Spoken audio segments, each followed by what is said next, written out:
اللہ کے رسول حضرت محمد مصطفیٰ صلی اللہ علیہ وآلہ وسلم بار بار امام حسین کو بلند کر کے دنیا کو یہ بتاتے تھے کہ یہ حسین مجھ سے ہے اور میں اس حسین سے۔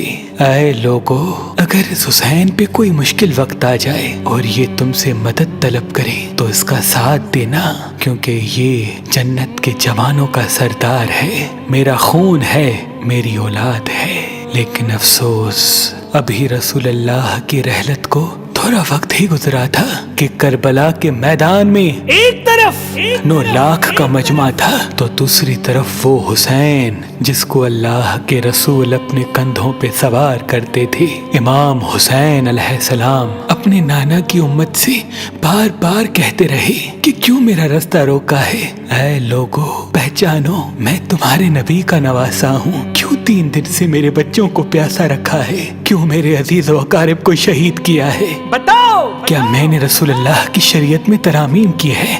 کسی انسان کا حق کھایا ہے؟ کسی انسان پہ ظلم کیا ہے؟ اتنے میں فوج یزید ایک آواز میں کہنے لگی، اے حسین، ہم سب تجھے تیرے بابا علی کے بغض میں قتل کر رہے ہیں تاکہ یزید ہماری جھولیاں دولت سے بھر دے۔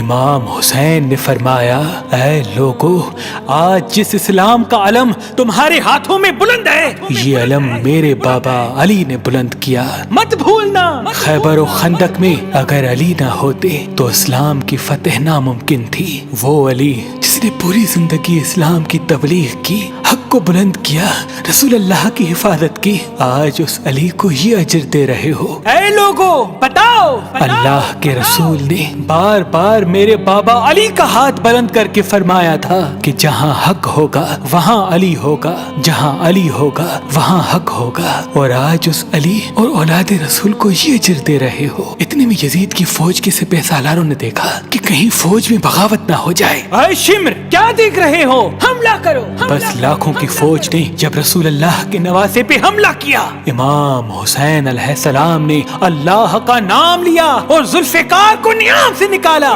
تاریخ گواہ ہے، ایک طرف لاکھوں کا مجمع اور ایک طرف 3 دن کا بھوکا پیاسا حسین ابن علی۔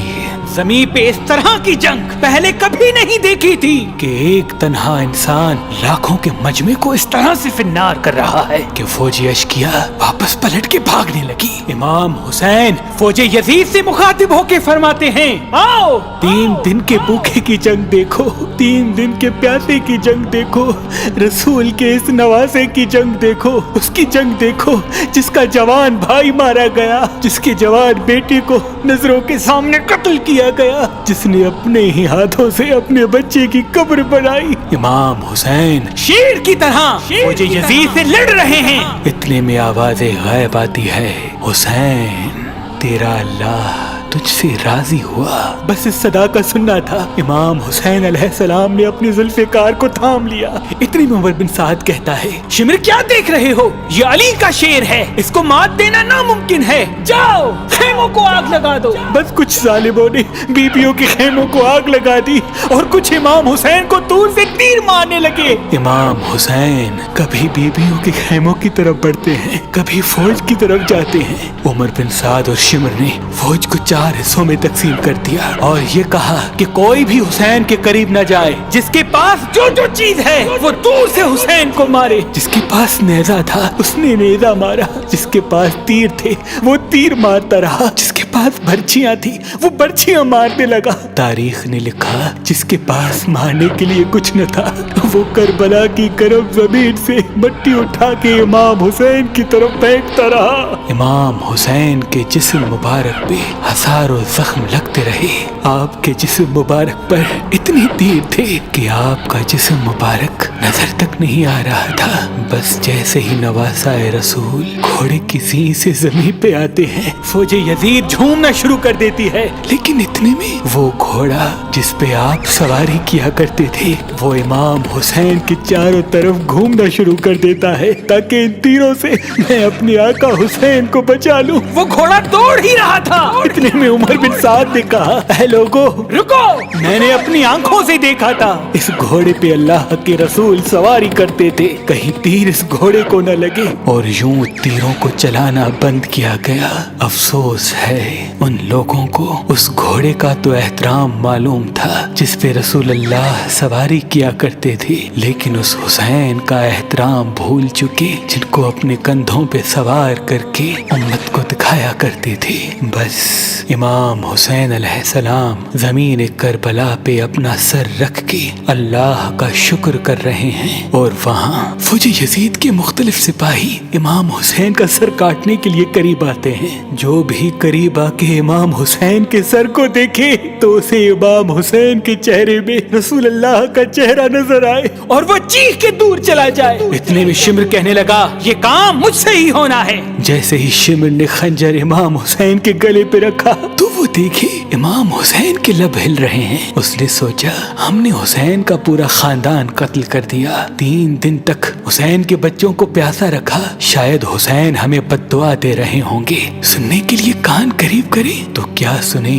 इमाम हुसैन अलैहिस्सलाम अल्लाह की दरबार में अल्लाह की नेमतों का शुक्र कर रहे हैं कि ऐ अल्लाह तेरा शुक्र है कि इस अजीम इम्तिहान के लिए तूने इस हुसैन को चुना। इतने में इमाम हुसैन ने आंखें खोली और शिमर से कहा, ऐ शिमर, क्या तू नहीं जानता मैं रसूल अल्लाह का नवासा हूँ, जन्नत का सरदार हूँ, हक पे हूँ, बेजुर्म हूँ। शिमर ने कहा, हाँ मुझे मालूम है। फिर आपने फरमाया, तो क्यों कत्ल कर रहे हो? शिमर ने कहा, ताकि यजीद मेरी झोली दुनियावी दौलत से भर दे। बस ये कहते कहते शिमर इमाम हुसैन का गला काटता रहा और फौजी यजीद मुसलसल झूमती रही। इमाम हुसैन के सर कलम होने के बाद सादात को लूटा गया। इमाम हुसैन के सर मुबारक को नोके सिना पे बुलंद कर दिया। बीबी सकीना को तमाचे मारने लगे। रसूल अल्लाह की नवासियों के सरों से चादर को लूट लिया और इमाम हुसैन के जिस्म मुबारक की तौहीन करने लगे।